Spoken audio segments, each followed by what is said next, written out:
창세기 5장에 나타나 있는 축복에 관한 얘기들을 하면서 그것이 의미하는 바가 무엇인지를 대략적으로 살펴봤어요.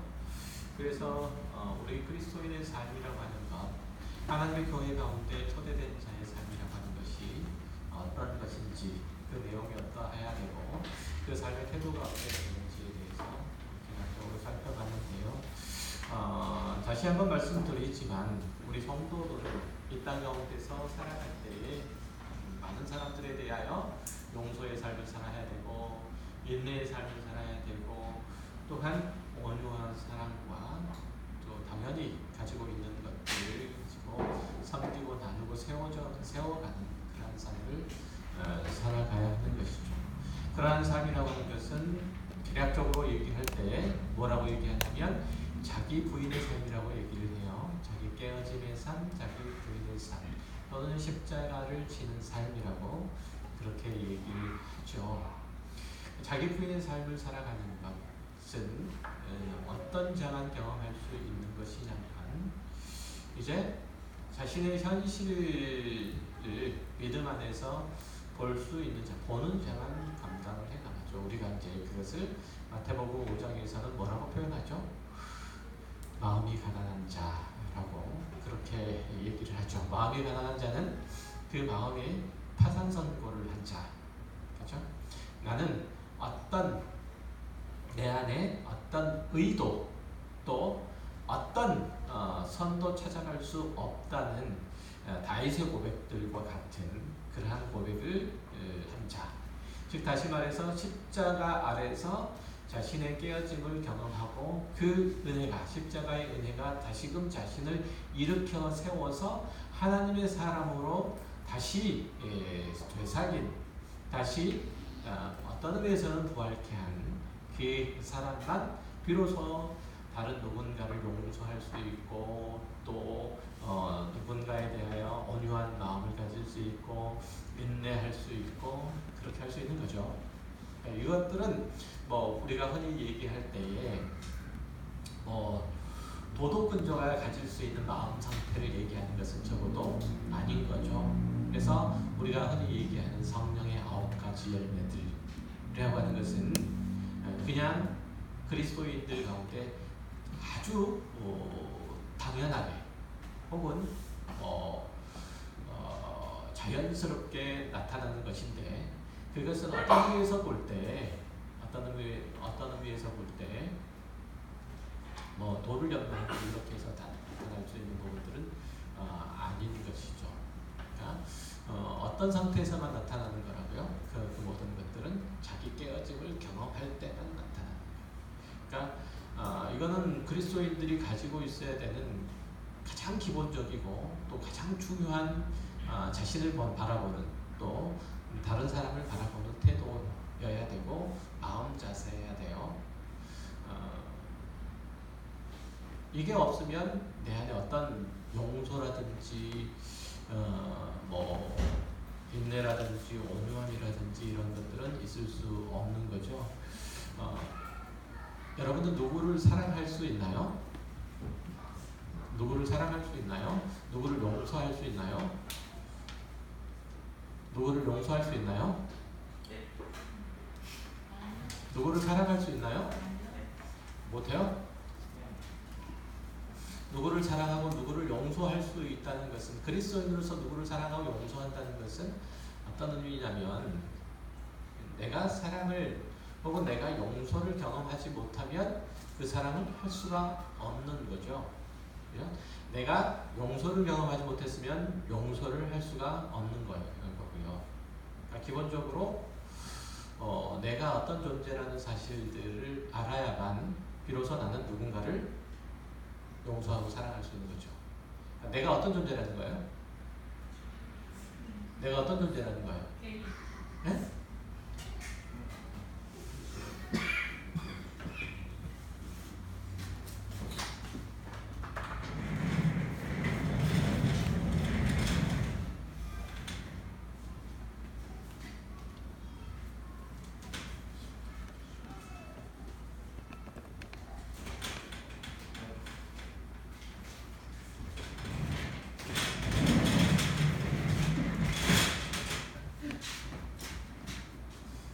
어떤 존재라는 거죠? 어? 어떤 존재? 훌륭한 존재? 멋있는 존재? 네?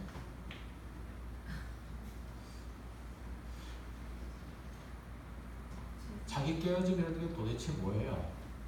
혹시 내려놓음이라는 얘기 들어보신 적 있으시죠? 내려놓음이 도대체 뭐예요? 뭘 내려놓는다는 거야? 도대체.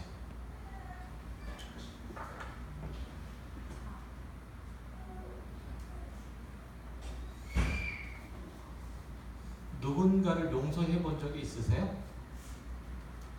누군가를 용서해 본 적이 있으세요? 그 용서는 어디서 나왔어요? 여러분의 경우에는.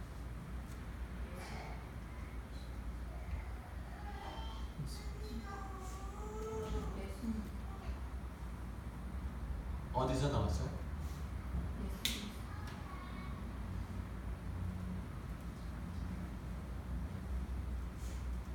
대답을 안 하네. 예수님. 네? 예수님이요. 예수님께로부터 나왔어요. 내가 누군가를 용서할 수 있는 것은 내가 그와 같은 존재라는 사실들을 깨달을 때부터 아는 거예요. 그렇죠? 내가 누군가를 용서한다는 것은, 누군가의 잘못을 용서한다는 것은 나도 그 사람과 똑같은 잘못, 똑같은 죄질을 저지를 수밖에 없는 존재이고 또 저질렀던 존재라는 사실. 그럼에도 불구하고 내가 용서를 받았다는 사실 때문에 내가 또 다른 누군가를 용서할 수 있는 거예요. 우리가 잘 아는 것처럼 1만 달란트의 빚을 진 자가 100데나리온의 빚을 진 사람을, 그죠? 1만 달란트를 탕감받은 사람이 100데나리온의 빚을 진 사람을 용서하지 못하잖아요. 왜 용서를 하지 못하죠? 왜 용서를 못할까요? 그가 1만 달란트의 빚을 진 것이 도대체 무엇을 의미하는지, 그 결과가 무엇을 야기할 수밖에 없는지, 그리고 그러한 자신의 형편과 성이 어떤 것인지에 대하여 분별력이 없는 거죠. 계산할 수 있는 능력이 없는 거예요. 그렇게 1만 달란트를 빚을 진 존재인데, 그 빚을 탕감한 자가 어떤 생각과 어떤 의식과 마음 태도, 마음의 자세 속에서 1만 달란트를 탕감해 줬는지를 모르는 거예요. 그러면 다른 누군가를 용서할 수가 없는 거죠. 100데나리온이 아니라 1데나리온도 빚지고는 내가 다시 빚을 못 받고는 안 받고는 견딜 수가 없는 거죠. 그러니까 이런 마음의 태도는 그리스도인에서 다 지우셨어요?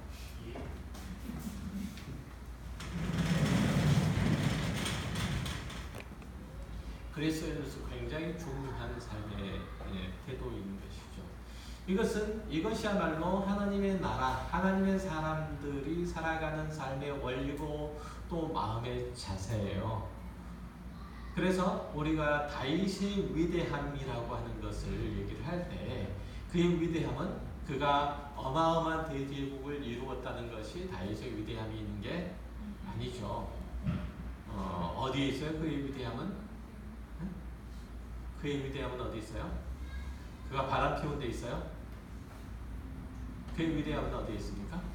그가 하나님 앞에서 어떤 존재인지를 자각한 데에 그의 위대함이 있는 거예요. 그리스도인으로서의 위대함은. 그래서 내가 누군가에 대해서 용서할 수 있는 사람들은 그런 사람인 것이죠. 그러니까 내가 누군가를 용서한다는 것은 내 안에 어떤 선한 생각과 의식들이 있어가지고 용서하는 게 아니고, 어떤 거예요? 내가 저 사람에게 돌을 던질 수 없다는 사실 때문에 내가 용서할 수밖에 없는 거예요. 그러니까 나에게서 온 게 아니고 다른 사람에게서 온 거죠. 예수님께 현장에서 간음하다가 붙잡힌 한 여인을 데리고 유대인들이 와요. 서기관들과 바리새인들이 오죠. 그리고 이제 예수님을 시험하기 시작해요. 유대인의 율법에서 보면, 이스라엘 율법에서 보면 간음한 자는 돌로 쳐서 죽이도록 되어 있죠. 근데 가능한 사람 두 사람인데 그렇잖아요. 두 사람이죠. 한 사람은 아니까요. 여자만 데리고 와요. 웬일인지 여자만 데리고 와요. 와가지고 얘기를 하죠. 그 율법에는 그렇게 돌로 쳐서 죽이도록 했는데 그러면은 어떻게 하면 좋겠습니까? 라고 그렇게 예수님께 질문하죠. 예수님의 대답이 뭐였어요? 죄 없는 자가 돌로 들어서 저 여자에게 먼저 치라는 거였었잖아요. 사람들이 어땠죠? 사람들이 어땠어요?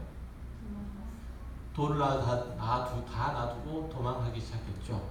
공문이를 빼기 시작했어요. 이게 그리스도의 자세예요. 그리스도의 용서 거기서 나오는 거예요. 그러니까 내가 누군가에 대해서 돌로 칠 수 없는데 나도 돌을 맞아야 되는 그런 존재인데 내가 용서를 받았다는 사실 때문에 내가 그와 같은 죄인이라는 사실 때문에 내가 다른 사람들 사실은 뭐 때문에 용서하는 거예요? 어쩔 수 없이 용서하는 거예요. 그러니까 내 용서, 내 인내, 내 용서와 내 인내와 내 온유함과 이런 것들은 다 어디서 나온 거예요? 이를 악물고 하는 거예요. 그거는 그래서 그냥 자연스럽게 내 안에서 발로 되는 결과가 아니에요. 결단코. 아시겠어요? 굉장히 중요한 그리스도인의 의식이에요. 그러니까 나는 용서하고 싶진 않지만 그럼에도 불구하고 나 자신을 뭐하니? 저 사람을 내가 돌로 치는 것보다 내가 나 자신을 먼저 치는 것이 먼저다 이렇게 생각을 하는 거예요. 나 자신을 내가 치는 것이 먼저다라고 생각해서 내가 나를 용서하는데 저 사람을 내가 용서하지 못한다는 것은 말이 되지 않는다는 의식인 거죠. 이게 하나님의 나라의 삶의 원리예요. 사실은 이해하셨죠? 그러니까 그리스도인의 모든 선한 생각과 의식과 삶의 태도는 자기 안에서 자발적으로 발생하는 것이 아니고 그렇게 누군가에 의해서 억지로 혹은 강제로 만들어지는 거예요. 그 누구가 누구죠? 그 누군가 누구예요? 예수 그리스도. 예수 그리스도께서 하나님께서 나를 용서하셨다는 사실 때문에 나로 하여금 억지로 용서케 만드는 거예요. 사실은 내 안에 용서하고자 하는 마음이 생길 때까지 나는 용서할 수 없어 라고 하면 죽을 때까지 나는 누군가를 용서할 수가 없는 거죠. 그건 굉장히 중요한 생각과 의식이에요. 자, 예수님께서 십자가를 지셨잖아요. 그렇죠? 십자가를 지셨어요. 이 십자가를 지는 것이 자연스러운 것이었을까요? 자연스러운 것이었어요? 당연한 것이었어요? 만약에 그렇게 자연스럽고 당연한 것이었다면 예수님께서 십자가를 지시기 전날 밤에 그렇게 기도하실 이유가 없죠. 가능하시면 할 수만 있으면 내 잔을 좀 옮겨 주십시오라고 얘기할 수가 없는 거죠. 그렇게 기도할 이유가 없는 거예요. 그러나 내 뜻대로 마옵시고 누구의 뜻대로?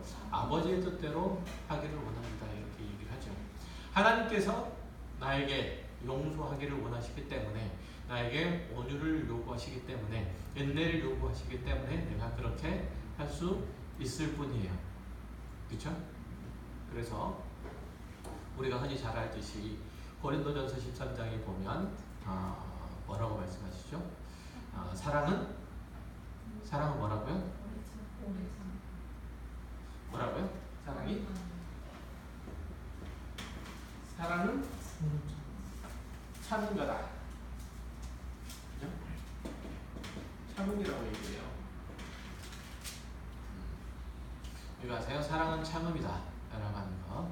이것은 누구에게도 마찬가지예요.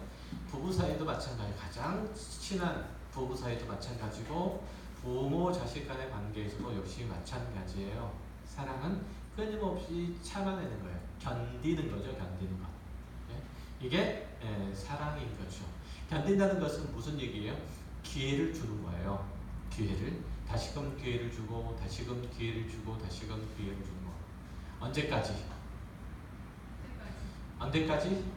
그가 잘할 때까지. 그래서 70번씩 7번이라도 기회를 주고 하는 일들을 계속해 나가는 거예요. 이게 하나님의 나라의 사람들이 해가는 일들이죠.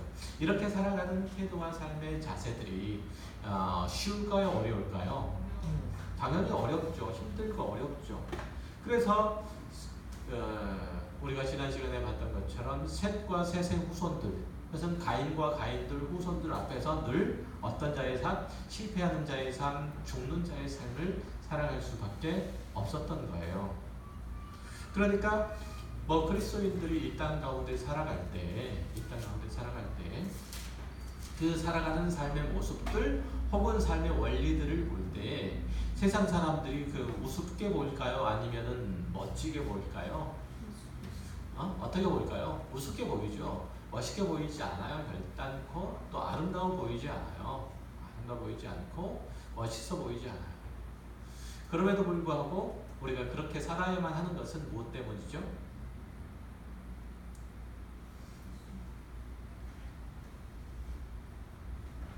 무엇 때문에 그래요?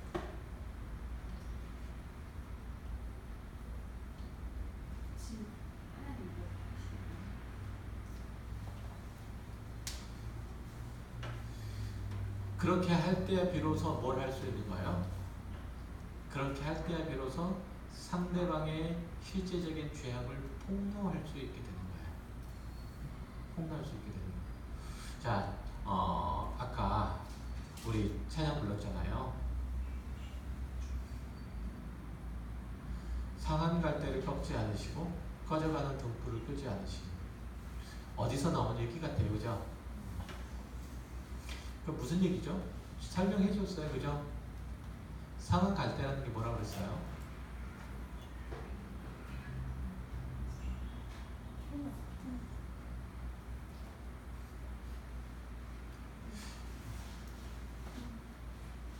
이제 93번만 하면 100번이에요. 93번만 하면 100번이에요. 상한 갈대가 뭐라고 그랬어요? 갈대가 뭐라고 그랬죠? 갈대가 캐논, 표준이라고 그랬죠. 자. 상한 갈대라는 게 뭐라고 그랬죠? 깨진 거, 깨진 자, 부러진 자예요, 부러진 자. 자가 부러지면 어떻게 돼요? 쓸모가 없어지는 거죠. 잴 수가 없잖아요. 그러니까 이스라엘 사람들이 어떤 사람들이었어요? 자인데, 표준인데, 자인데 이게 깨진 거예요. 그렇죠? 이스라엘 사람들이 등불인데 이 등불이 꺼진 거예요. 뭐만 나요? 연기만 나요. 맺기만 해요. 그러니까 등불로서, 갈대로서, 자로서 역할들을 못하는 거잖아요. 그렇죠? 이스라엘 사람들은 하나님의 백성들, 하나님의 말씀을 받은 자로서 그 말씀 안에서 살아감으로 말미암아 그들 가운데 하나님께서 함께 하신다는, 그들 가운데 하나님께서 임재하시고 통치하신다는 사실들을 선포하는 거죠. 이 선포하는 모든 행위들은 무엇을 통해서 할 수 있느냐면 뭘 통해서? 누군가를 사랑하고 용서하고 인내하고 온유한 마음들로 그들을 섬기고 그들이 가지고 있는 것들로 다른 어떤 누군가를 섬기고 나누는 것들을 통해서 뜨거운 마음으로 헌신하고 그리고 보듬어 안음으로써 그 일들을 감당하도록 하나님께서 그들을 부르시는 거예요. 이 세상 가운데서 모두 다 자기 자신을 위해서 살아갈 때, 자신의 배를 위해서 살아갈 때에 이스라엘 백성들은 누구를 위해서? 이웃을 위해서 그렇게 살아가므로 하나님의 자녀가, 아니 인간이란 존재가 어떤 삶을 살아야 된다는 사실들을 이제 누구 앞에서? 이방 사람들 앞에서 그렇게 선포하도록, 그렇게 잣대와 같은 역할들을 하도록 부름을 받은 거예요. 그런데 그 역할들을 이스라엘 사람들이 하지 못했잖아요. 그렇죠? 그럼 쓸모가 더 이상 없게 되는 거죠. 그러니까 하나님께서 이스라엘 백성들 가운데 그들의 행위들에 대해서 책망하고 그리고 그들의 본분들을 다시금 돌이키도록 하실 때 늘 뭐라고 말씀하세요? 그 얘기를 할 때 너희가 처음에 어떤 형편과 상황이었는지 보라 이런 얘기잖아요. 그렇죠? 너희들의 형편과 상황이 처음에 어땠느냐? 어땠어요? 그들이 처음에 네? 처음에 어땠어요? 이집트의 노예 상태에 있었잖아요. 그들이 노예라고 하는 것은 오늘날의 뭐 종과 하인 뭐 이런 개념하고는 비교가 안 될 만큼 처참했죠. 노예라고 하는 것은 뭐 재산과 같은 것이었고 주인이 죽으면 언제든지 죽을 수 있는 자신의 미래를 확보하지 못한 안전을 확보하지 못한 그런 사람들이 그러니까 최악의 상황 가운데서 하나님께서 그들을 건져내셨다는 거예요. 그러니까 어떤 것들에 대한 소망과 꿈을 가질 수 없는 미래를 얘기할 수 없는 그런 상태의 사람들을 데려다가 가나안이라고 하는 젖과 꿀이 흐르는 그 땅 가운데로 보내시고 그곳 가운데 살게 하심으로 하나님의 자녀로 이 세계의 모든 민족 위에 뛰어난 민족으로 뛰어난 자들로 그렇게 살도록 하신 거예요. 뛰어난 민족으로 살았다 그래가지고 그들이 세상의 관점에서 세상의 잣대로 뛰어나게 살게 하셨다는 뜻은 아니에요. 오해하지 마세요. 그렇게 뛰어난 민족으로 살게 하셨어요. 그것들은 다 하나님의 무엇으로? 은혜로부터 비롯된 거예요. 하나님께서 그들을 긍휼히 여겨주셨기 때문에 하나님께서 그들을 사랑하셨기 때문에 하나님께서 그들을 자비로 이끄셨기 때문에 그 모든 것들이 가능했어요. 그래서 그것을 본 자로서 그것을 경험한 자로서 너희들이 가나안 사람들 세상 앞에서 그렇게 살아라 이렇게 얘기를 하는 거예요. 이해되셨죠? 그렇게 살아라 이렇게 얘기하시는 거예요. 하나님께서 우리들에게 이웃을 사랑하라 라고 원수라도 사랑하라 라고 얘기하신 것은 우리가 어디로부터 구원을 받았는지 어떤 상태에서 우리가 하나님의 자녀가 되었는지 다 우리 자각이 있다는 그 기초 아래서 그 근거 아래서 그 말씀을 하시는 거예요. 이해되셨어요? 그러니까 우리의 용서나 이해나 뭐 이런 것들은 우리가 만드는 것이 아니고 하나님께서 우리에게 베풀어 주신 그 은택 다 할 수 없는 주의 사랑 때문에 내가 누군가를 사랑하는 거예요. 그러니까 우리는 선택의 여지가 있는 사람이 아니에요. 사랑을 해도 괜찮고 안 해도 괜찮은 온유하게 누군가에게 대해도 되고 안 해도 되는 그런 상태가 그런 사람들이 아니라는 얘기예요. 누구에게 나눠도 되고 안 나눠도 되는 그런 상태의 사람들이 아니라는 얘기예요. 그렇죠? 그렇게 우리가 선택의 여지를 가지고 부름을 받은 자가 결코 아니에요. 그래서 우리는 그렇게 이웃들 앞에서 사실은 죽는 자로 부름을 받은 거예요. 죽는 자로. 그래서 오늘 본문에서도 보면 누가 누구를 낳고 계속해서 죽었다 하는 일들을 통해서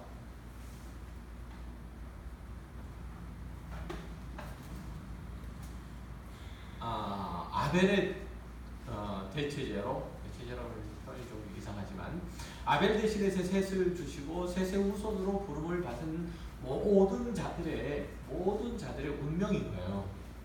그렇게 죽도록 하는 게 그게 창세기 5장에 나타나 있는 족보의 의미예요. 자, 그리고 또 다른 한편에서는 지금 어떤 얘기가 오늘 본문에서 등장하게 되냐면 그 얘기하기 전에 성경을 한번 찾아볼까요? 지난번에 찾아보고 모르겠는데 한번 고린도전서 15장 36절 한번 찾아보세요.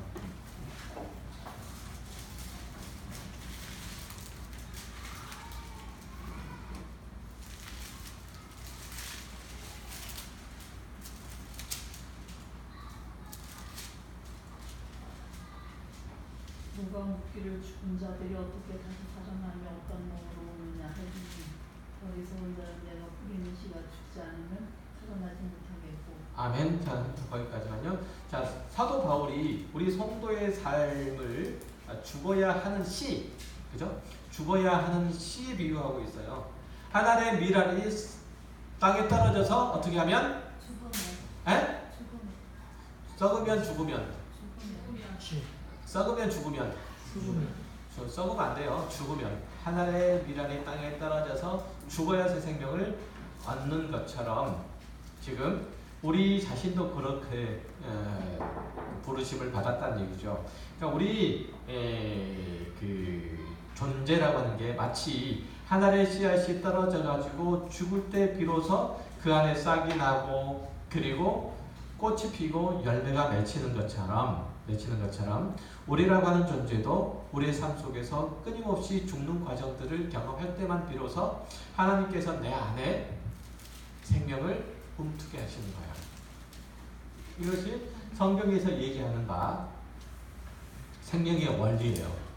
자, 계속해서 42절부터 44절 한번 읽어보세요.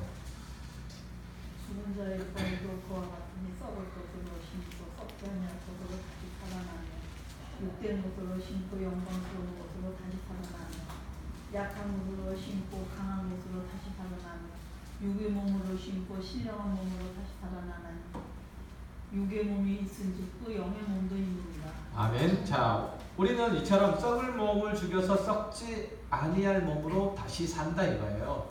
욕된 육신이 육신의 삶을 죽여서 영광스러운 삶으로 부활한다 이거죠.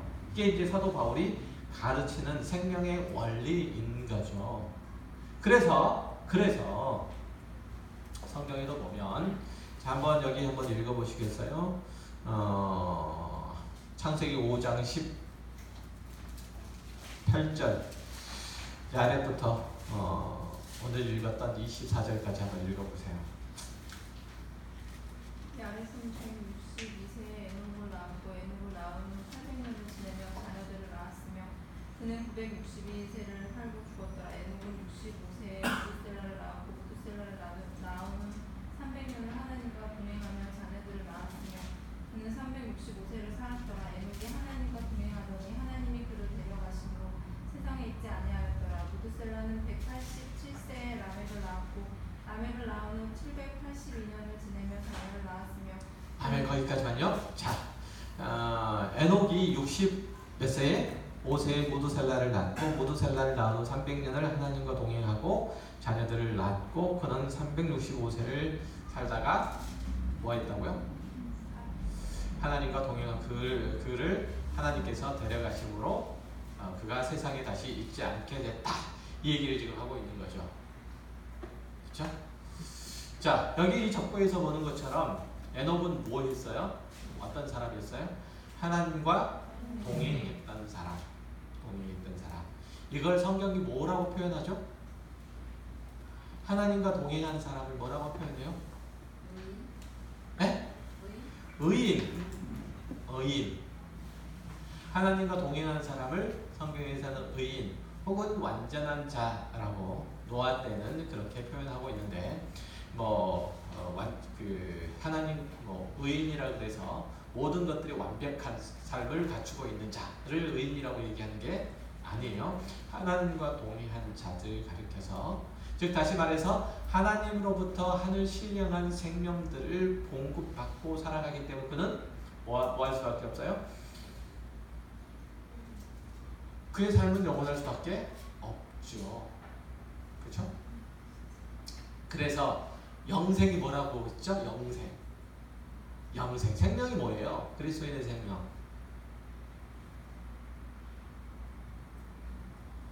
그리스도인 생명이 뭐예요? 하나님과 그의 아들 그가 뭐 됐을까? 예수 그리스도를 뭐 하는 것? 아는 것. 아는 게 그냥 아는 거예요? 지식? 아는 것이라고 하면 뭘 얘기하는 거죠? 사귐, 그렇죠?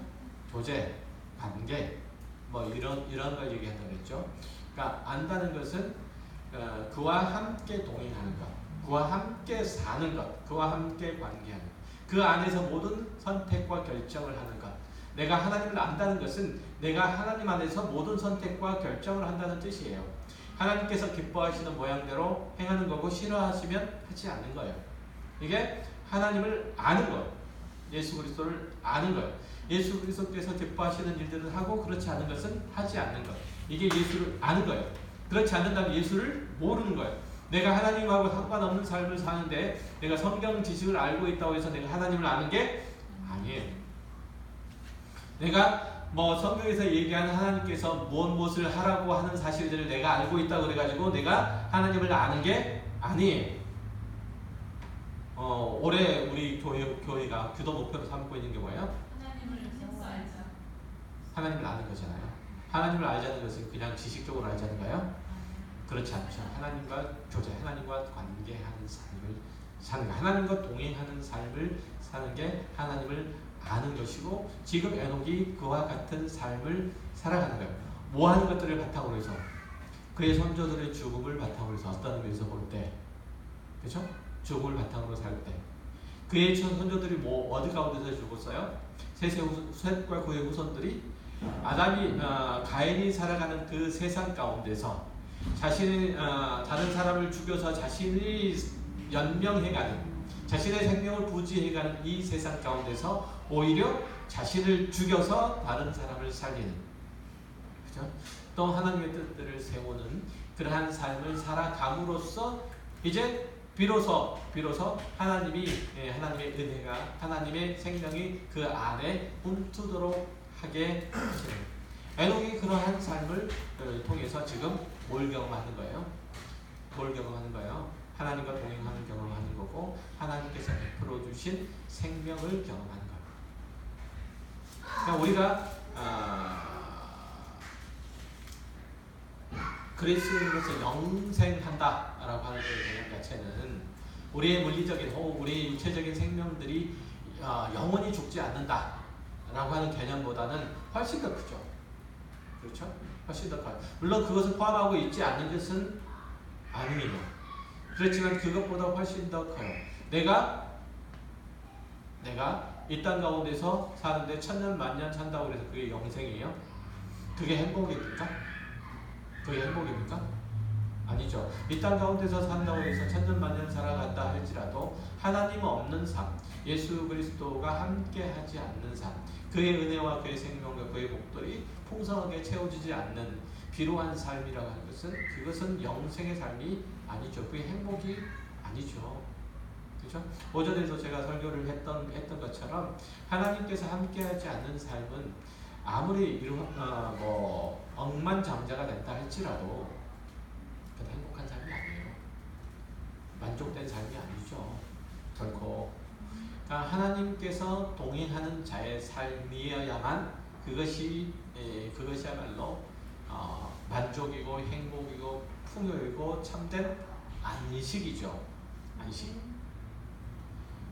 뭐가 안식이라고요? 하나님과 동행하는 삶이, 하나님과 함께하는 삶이 안식이에요. 그러니까 안식은,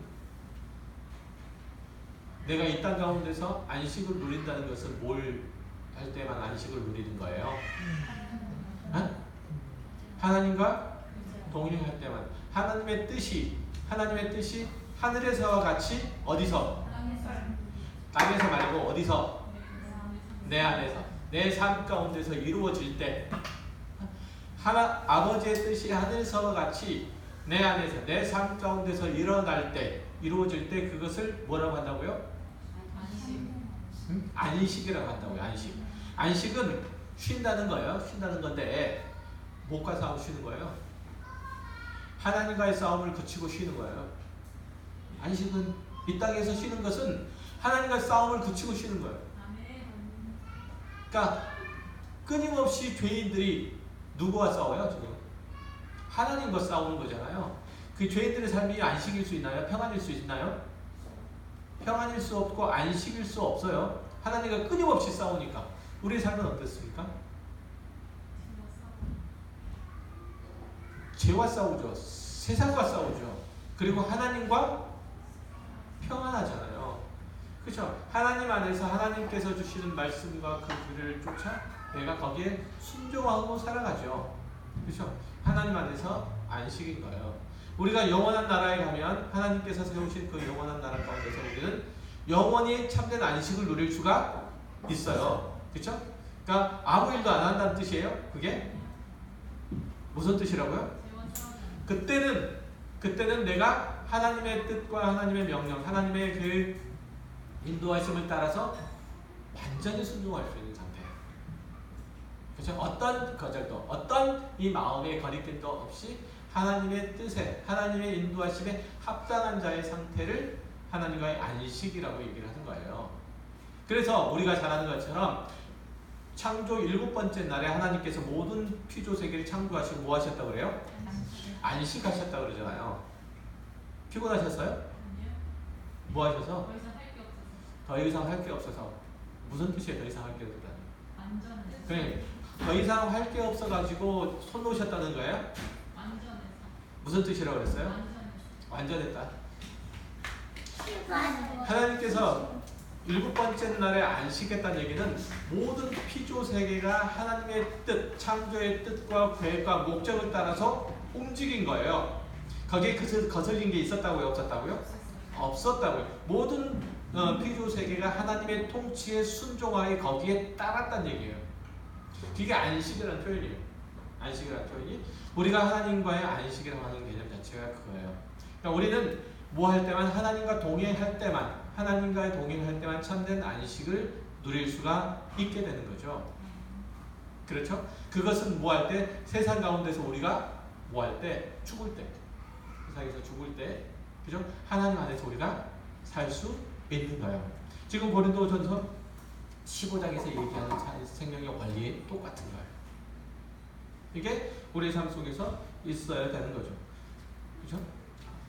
그걸 이제 창세기 5장에서 얘기를 한 에녹이 하나님과 동행하다니 하나님이 그를 데려가심으로 세상에 있지 아니하더라. 이렇게 얘기를 하고 있는 거예요. 자, 그리고 이제 무두셀라 얘기를 좀 해야 되는데 무두셀라는 누구예요?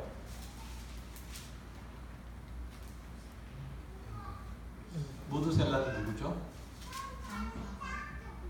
에녹의 아들. 에녹의 아들. 그죠? 에녹의 아들. 무두셀라 하면 딱 생각나는 게 뭐 있어요? 오래 산 사람. 그죠? 무두셀라는 지구상에서 제일 오래 산 사람. 그죠? 제일 오래 산 사람이 무두셀라잖아요. 무두셀라가 무슨 뜻이 무슨 뜻이에요? 네? 장수? 장군이라는 뜻인가? 무두셀라라는 뜻은 네가 죽으면 하나님의 심판이 임한다는 뜻이에요. 네가 죽으면 뭐 한다고요? 그래서 노아가 600세 되던 때에 무두셀라가 죽어요. 그거 아시죠?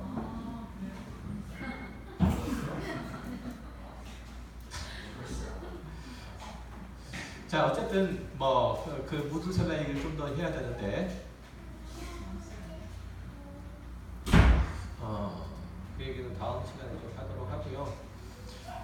우리가 그리스도인으로서 이 땅을 살아간다는 것, 그리스도인으로서 이 땅에 어떤 그 삶의 향기를 남겨준다는 것, 족적을 남긴다는 것은 다른 어떤 형태로 드러나는 게 아니고 예수 그리스도께서 이 땅을 살아가는 방식대로 살아가는 내용들을 통해서만 그것을 감당할 수 있는 거예요. 우리는 이 땅에서 우리 스스로를 존재하기 위해서 다른 사람들을 소모하도록 부름을 받은 존재가 결코 아니에요. 아셨죠? 그것은 부부 사이에도 마찬가지고 부모와 자식 간의 관계도 마찬가지예요. 보세요. 곰곰이 잘 생각해 보시면 부모가 자식을 길러낼 때 부모가 자식이 가지고 있는 모든 것들을 통해서 자식을 기르지 자식을 소진시켜서 자식을 소모시켜서 부모의 만족과 기쁨과 그리고 부유함들을 얻는지 보세요. 자녀가 한 3살이나 4살쯤 돼 거들만 하면은 깡통을 목에다 메고 밖에 내보내면서 이제 너도 밥벌이를 해야 될 거 아니냐. 너는 1호선, 너는 2호선. 그래가지고 너는 1호선 다니면서 돈 걷어. 너는 2호선 다니면서 돈 걷어. 뭐 이런 식으로 해서 자녀들을 도구 삼아서 자신의 밥벌이를 하지 않잖아요. 오히려 부모가 자식을 위해서 수고하고 땀 흘려서 자식을 키우고 또 성장시켜 가죠. 부모가 자식을 위해서 소진되는 거예요. 힘이 있는 자가 그렇지 않은 자, 먼저 산 자가 그렇지 않은 자, 그죠? 교회에서도 먼저 된 자가 그렇지 않은 자를 섬기고 사랑하면서 기꺼이 희생하고 봉사하는 것이죠. 하나님을 아는 자, 예수 그리스도께서 그 하나님의 뜻과 또 하나님께서 명령하신 바 그 명령을 순종하여 십자가를 지신 것처럼 하나님을 가장 많이 아는, 하나님을 성부 하나님을 가장 많이 아는 예수 그리스도께서 이 땅에 오셔서 십자가를 지시고 기꺼이 자신의 목숨을 내어주신 것처럼 여러분이 하나님을 좀 더 많이 안다면 또 그리스도인으로서 하나님의 은혜를 좀 더 많이 입었다면 하나님의 사랑과 공유를 더 많이 받은 자라면 하나님께서 나에게 이렇게 복을 많이 주셨어, 하나님께서 나에게 이렇게 은혜를 많이 부어주셨어, 내가 받은 이 은혜가 이만큼쯤 되는 돼 라고 그렇게 간증할 수 있고 자랑할 수 있다면 그 모든 것들을 가지고 뭘 해야 되는 거죠?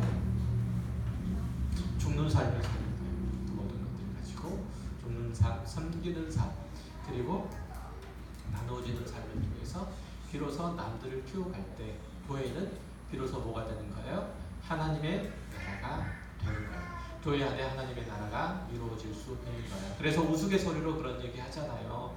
우리가 흔히 천국은 숟가락이 엄청 길대요. 그죠? 우스갯소리로 그러잖아요. 천국은 숟가락이 엄청 길대요. 왜 긴 줄 아세요? 숟가락이 너무 길어가지고 서로 떠먹여주지 않으면 밥을 먹을 수가 없대요.